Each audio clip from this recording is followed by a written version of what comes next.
Assalamualaikum warahmatullahi wabarakatuh. Selamat pagi anak-anakku sekalian, kelas 8 yang baik hatinya. Pada pertemuan kali ini kita akan membahas mengenai latar belakang terbentuknya ASEAN. Kemarin sudah secara garis besar kita membahas di bab 1 kelas 8 ya. Nah, kali ini kita akan membahas latar belakang terbentuknya ASEAN. Sebelum kita mulai pembelajaran kali ini, marilah bersama-sama kita buka dengan Bismillah. Bismillahirrahmanirrahim. Semoga dengan kita awali Bismillah, pembelajaran kita lebih mudah ya. Kalian lebih mudah untuk menyerap ilmunya, kemudian mempraktekannya nanti juga lebih mudah dan insya Allah bermanfaat bagi kita semua. Latar belakang terbentuknya ASEAN. Pertama kita ke sejarahnya dulu. ASEAN, Association of Southeast Asian Nations, dibentuk pada 8 Agustus 1967 di Bangkok ya, maaf itu kurang ngetiknya, di Bangkok, Thailand. Peristiwa ini dikenal sebagai Deklarasi of Bangkok ya, Deklarasi of Bangkok. ASEAN dibentuk oleh 5 negara, jadi 5 negara pemerkasa terbentuknya ASEAN ya. Ini di sini ada tokoh-tokoh dari perwakilan 5 negara. Ada Malik, Francisco Ramos, terus siapa lagi, dan lain-lain ya. Nah, nanti tugasnya kalian mencari nama dari perwakilan masing-masing negara ini, nama dan negaranya. Jadi dibuat tabel perwakilan pendiri ASEAN. Jadi Indonesia diwakili oleh siapa, Filipina diwakili siapa, Malaysia diwakili oleh siapa. Karena ini biasanya keluar di esai pertama semester ganjil ya, soal uraian ya. Kemudian di sini, pertama ASEAN didirikan oleh 5 negara. Kemudian terus berkembang, berjalan organisasi ini sehingga bergabunglah beberapa negara sehingga menjadi 10 negara. Semua negara di kawasan Asia Tenggara ini bergabung kecuali Timor Leste dan Papua Nugini. Bisa dilihat ada Indonesia ya, ini sudah diklasifikasikan berdasarkan warnanya negara-negara anggotanya ya. Indonesia yang paling luas wilayahnya. Kalau kalian lihat, Indonesia ini sama dengan gabungan dari 9 negara lain luasnya ya. Harusnya Indonesia negara yang paling kaya kan, karena paling luas wilayahnya.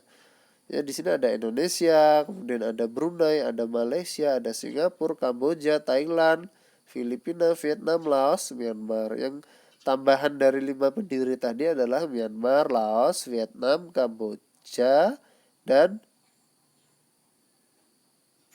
Vietnam.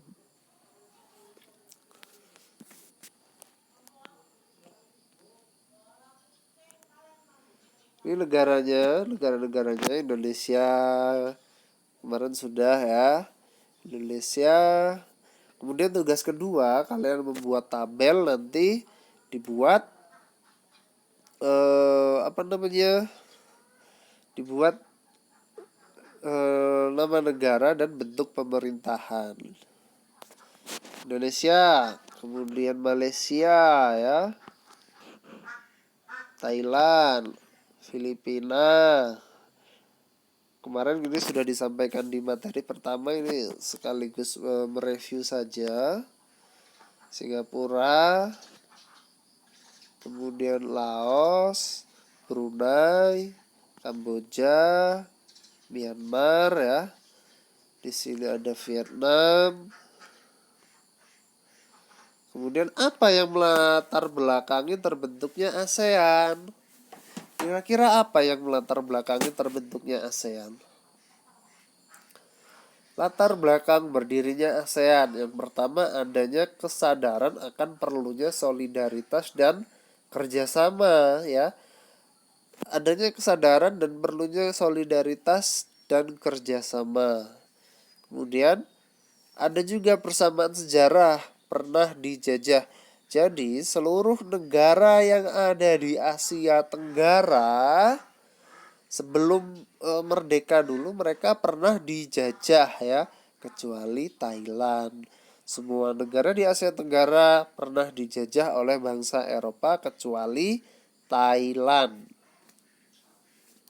Jadi karena sama-sama pernah merasa dijajah, oh jadi eh, negara kami adalah negara terbelakang, negara miskin karena dulu sebanyak, kalau Indonesia kan 350 tahun, ya. 350 tahun kekayaan Indonesia dieksploitasi oleh Belanda. Untuk itu perlu kerjasama agar pertumbuhan ekonomi, agar perkembangan bangsa Indonesia ini lebih pesat. Sehingga tadi Indonesia menjadi salah satu pemerkasa terbentuknya ASEAN. Begitu juga dengan negara-negara lainnya, akhirnya memiliki satu pemahaman, ya. Kemudian persamaan posisi geografis, sejarah dan kebudayaan asal usul, ya. Yang pertama persamaan geografis. Kenapa persamaan geografis? Geografisnya sama-sama terletak di Asia bagian Tenggara. Kalau di Eropa ada yang namanya Uni Eropa. Kemudian di Arab ada yang namanya Liga Arab. Liga Arab tapi bukan liga sepak bola, ya. Itu adalah bentuk kerjasama ekonomi bangsa-bangsa di Arab, Arab Saudi, kemudian dan negara-negara tangganya. Kemudian, ya, karena di Asia Tenggara tadi makanya namanya adalah ASEAN, Association South East Asia Nation, ya. South East berarti Tenggara, ya. Kalau bukan Asia Tenggara ya mungkin namanya bukan ASEAN. Kemudian sejarah, ya, sejarahnya tadi sama-sama pernah dijajah. Kebudayaan ya, apa kebudayaan? Kebudayaan adalah suatu kebiasaan, ya, kebiasaan yang dilakukan terus-menerus menjadi suatu kebudayaan. Kebudayaannya apa? Mempunyai persamaan kebudayaan. Misalnya karena daerahnya tropis kan, sama-sama kebudayaannya misalnya bertani, mata pencariannya adalah pertanian. Dari situ muncul kebudayaan apa, yang, ya, kebudayaan daerah tropis lah, ya. Kemudian asal usulnya satu nenek moyang, sama-sama Proto Melayu, Dutro Melayu, ya, contohnya, ya. Sama-sama satu rumpun bangsa Melayu, makanya orangnya kan mirip-mirip kalau yang orang-orang asli, tapi kalau yang orang sudah blasteran ya berbeda. Kulitnya sama-sama sama matang, ya. Kemudian politik dan keamanan, karena alasan keamanan tadi sama-sama pernah dijajah. Kemudian kalau satu negara ini misalnya nanti akan diserang, ya dari ASEAN itu dia meminta bantuan dari Asia Tenggara, anggota-anggota dari negara ASEAN.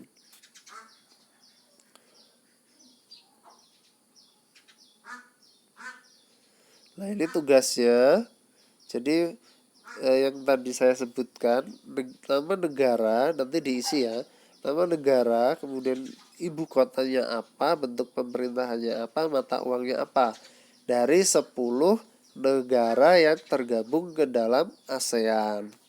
Ini biasanya keluar di soal pilihan ganda. Kalau yang pertama tadi keluarnya itu di esai, ini keluar di pilihan ganda. Nggak cukup 1-2 soal, biasanya bisa 3-4 soal. Kemudian faktor pendorong dan penghambat kerjasama. Faktor pendorong, kesamaan dan perbedaan sumber daya alam. Maksudnya apa? Kesamaan dan perbedaan sumber daya alam. Ketika barangnya sama, ya, ketika barangnya sama, sumber daya alamnya ini sama, dia akan membentuk suatu persatuan dagang.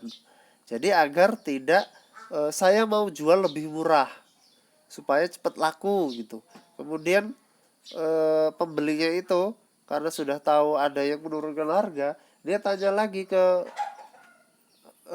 penjual lain. Misalnya tadi Thailand jualnya, misalnya jual minyak ya, Thailand jual minyaknya per liternya itu minyak mentah misalnya 4.000. Nah Indonesia pengen dibeli juga minyaknya, akhirnya menurunkan harga misalnya menjadi 3.500. Karena Thailand tadi dengar harganya Indonesia 3.500, dia nurunkan lagi jadi 3.000. Nah yang rugi siapa? Yang rugi adalah negara masing-masing tadi, karena sama-sama mempunyai sumber daya alam yang sama, tetapi pembelinya ini tadi milih harga yang termurah.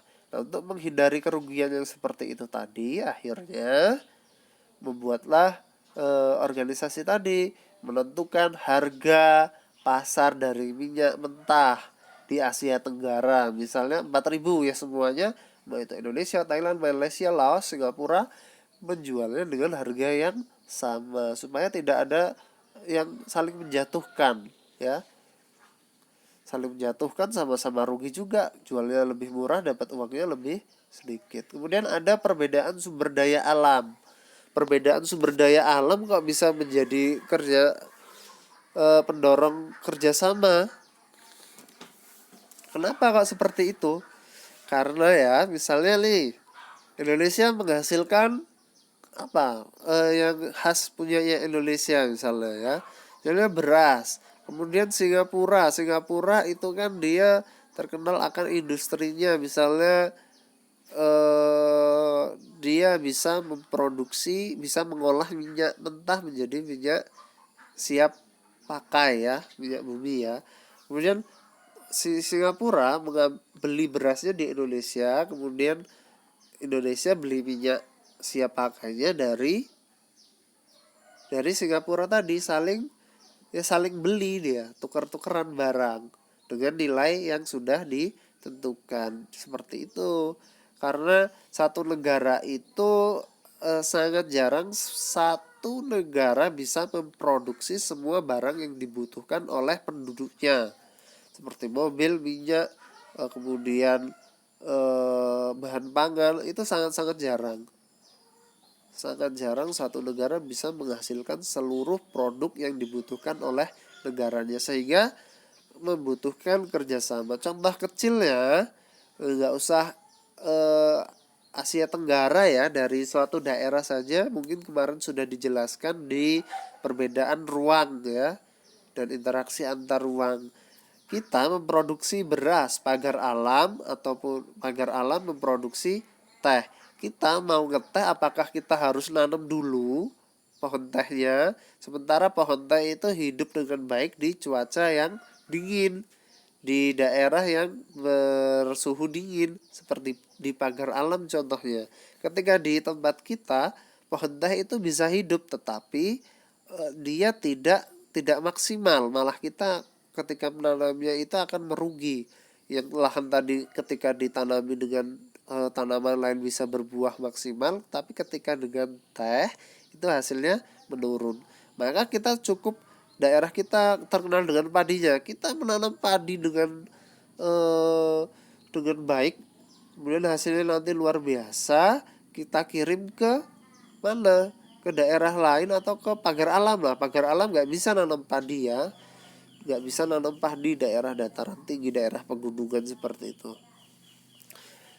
Kita ajak tukeran saja, misalnya satu karung beras diganti dengan berapa dus teh gitu kan. Jadi ditukar ya, kerjasama tadi. Pengen minum teh, kita beli ke pagar alam, misalnya ditukarkan dengan beras juga bisa.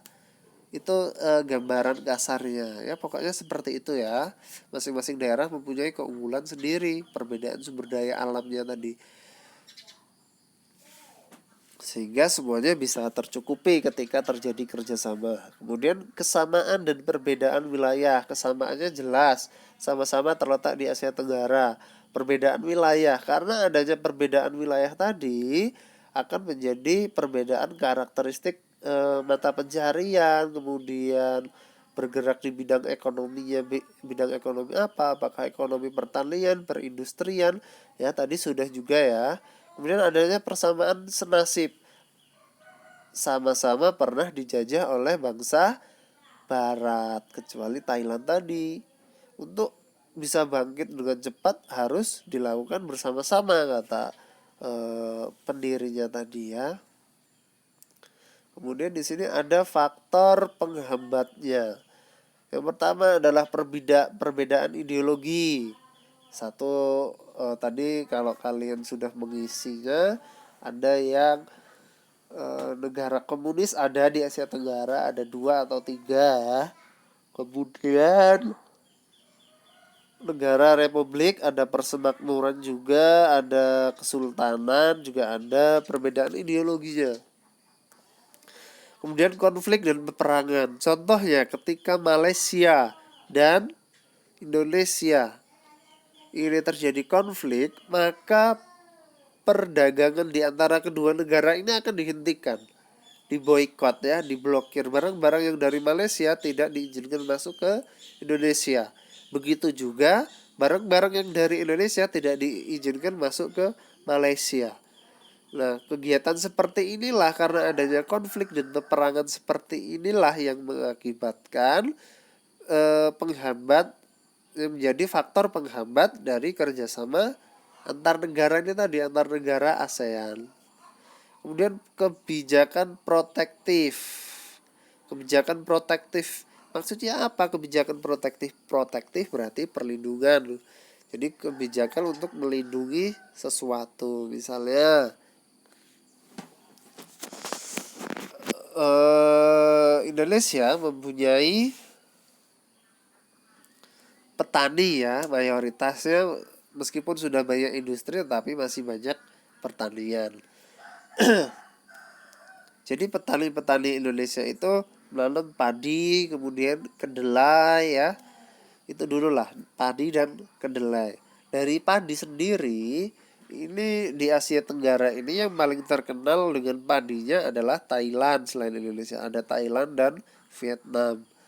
Nah, ketika Indonesia mengimpor beras, ada beberapa beras Indonesia yang jika dibandingkan dengan beras dari impor yang kita impor dari Thailand, itu kualitasnya lebih bagusan beras Thailand.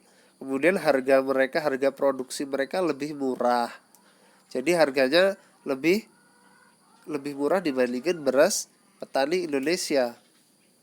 Nah, untuk apabila tidak dibatasi, petani Indonesia tidak dilindungi, maka beras dari Thailand tadi akan dibiarkan masuk ke Indonesia, ke masyarakat Indonesia, dikonsumsi oleh masyarakat Indonesia karena harganya lebih murah, kualitasnya juga lebih bagus. Atau meskipun harganya sama tapi kualitasnya lebih bagus. Dan jika dibiarkan seperti itu, maka beras petani Indonesia tidak laku, sehingga kehidupan masyarakat petani itu ya dia harus menurunkan harganya, kemudian pendapatannya menurun. Ketika pendapatan petani menurun, kesejahteraannya pun menurun. Ketika petani itu tidak sejahtera, maka bangsa Indonesia ini akan terjadi penurunan ekonomi yang luar biasa. Karena sebagian besar penduduknya itu petani, perekonomian, roda penggerak ekonomi itu tadi adalah sebagian besar petani. Tapi kalau petaninya itu tidak mampu membeli barang macam-macam, segala macam, ya perekonomian Indonesia ini tadi macet ya. Intinya petani tidak sejahtera, Indonesia tidak jadi maju tadi. Kemudian perbedaan kepentingan. Nah, perbedaan kepentingan ini tadi ya, misalnya saya mau beli beras, tetapi saya mau beli beras, misalnya saya tertarik beli beras dari Thailand, misalnya impor 1 ton gitu. Nah, tapi karena itu tidak bisa terjadi Karena misalnya ada perbedaan kepentingan dari para pemuka bangsa, para pengelola bangsa ya, dari pemerintah. Kepentingannya apa pemerintah ini? Untuk memajukan perekonomian para petani, sehingga impor beras itu dilarang, harus menggunakan beras lokal. Nah, seperti itu perbedaan kepentingan. Nah, ini tadi tugas pertemuan 2. Di sini 1, isilah tabel di bawah ini dengan 10 negara ASEAN. Jadi buatlah tabel seperti ini, nanti diisi, kemudian berikan penjelasan mengenai faktor pendorong dan penghambat kerjasama ASEAN. Kemudian yang ketiga tadi, tugas yang pertama tadi ya, yang ketiga itu sebentar, apa tadi di video pertama? Ya, membuat tabel juga dengan nama-nama perwakilan yang menjadi pendiri ASEAN. Jadi ada 5 negara. Jadi tugasnya ada 3. Yang pertama membuat tabel nomor 1, kemudian menjelaskan faktor pendorong dan penghambat kerjasama ASEAN. Kemudian yang ketiga adalah membuat tabel juga mengenai perwakilan negara, dari negara mana, kemudian ya membentuk ASEAN tadi. Ada 5 tokoh yang di depan tadi, video depan ya. Ya, mungkin itu saja untuk pertemuan kali ini kelas 8. Mudah-mudahan bermanfaat. Silahkan dikerjakan tugasnya. Kita akhiri dengan hamdalah. Alhamdulillahirrahmanirrahim. Saya akhiri. Wassalamualaikum warahmatullahi wabarakatuh.